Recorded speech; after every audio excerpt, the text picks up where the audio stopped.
So that was interesting. That was my friend on Facebook that put that on there about the future of electric vehicles is going back to the Stone Ages. We lose all the luxurious stuff we're used to in 2021.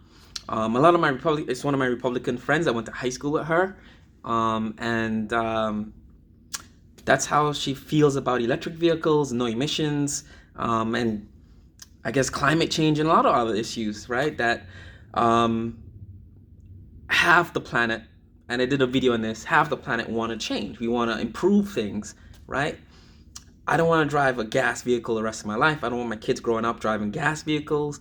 Um, we know what gas vehicles tend to do to the environment, but it's interesting that I saw that post on her Facebook because this morning on my commute into the city, I was reading this interesting article about the the Amazon rainforest, the deforestation that's happening down there, and it's this weird feedback loop. It's a negative feedback loop, a positive feedback loop, and environmental engineering. These positive feedback loops are something that affects. It's like a domino effect. So one thing affects another, and increases the rate of a loop. So because the things in a loop are affecting each other, it speeds up and it keeps looping and looping and looping, and it gets worse and worse. So um, deforestation is happening in the Amazon rainforest, right? Because farmers are raising the forest to raise cattle to produce leather that's in high demand. In the weirdest places, you in weirdest place or weirdest industry, you won't think leather would be in demand in, and it's automobile manufacturing, right? In the U.S., apparently leather seats are pretty much, I think, standard on a lot of vehicles now, and it's something I only realized. I bought my first car in 2004, and at the time when I bought my first vehicle, I was like early 20s.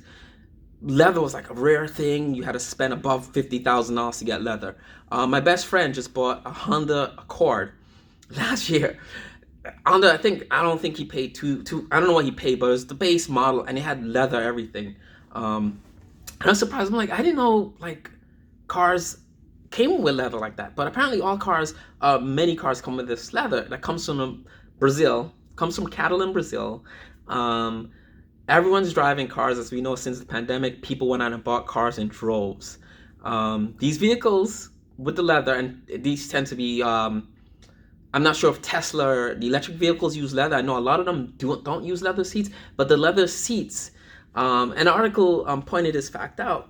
Tends to go to SUVs and these big pickup trucks that didn't have leather before, but now I guess construction worker want leather seats in their vehicles. And these are the highest polluting vehicles on the planet. So you have this feedback loop where the rainforest is being cut down in Amazon to raise cattle, to sell leather, and raise cattle means more farmers are doing this because it's so profitable, because there's high demand for these leather seats in a vehicle.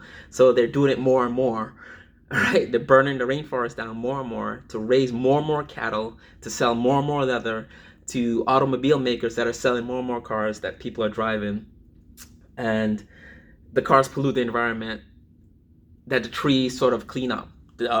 As you know, Amazon rainforest is a big carbon. It sucks all the carbon out of the atmosphere, or most of the carbon on the planet, not just in Brazil, not just in South America, but across the planet. Right? You have like this carbon belt, and the Amazon rainforest kind of cleans up the air a little bit. But you have this big feedback, and it's very interesting. And I was gonna write, but I'm not gonna write that.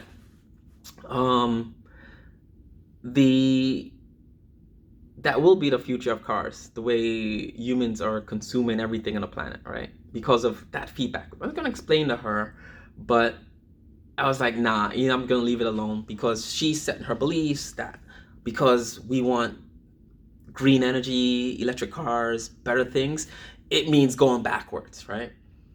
But her idea of, you know, gas vehicles and everything on our way now, is different than my outlook of the future. And it's just silly the way to think about it, to think that cleaning up means going backwards, when not cleaning up, we will go backwards, right? If we keep polluting and we have these positive feedback loops that are ruining the environment, we'll be driving like Stone Age vehicles, right? Because we know nothing to do, nothing to sell, nothing to eat.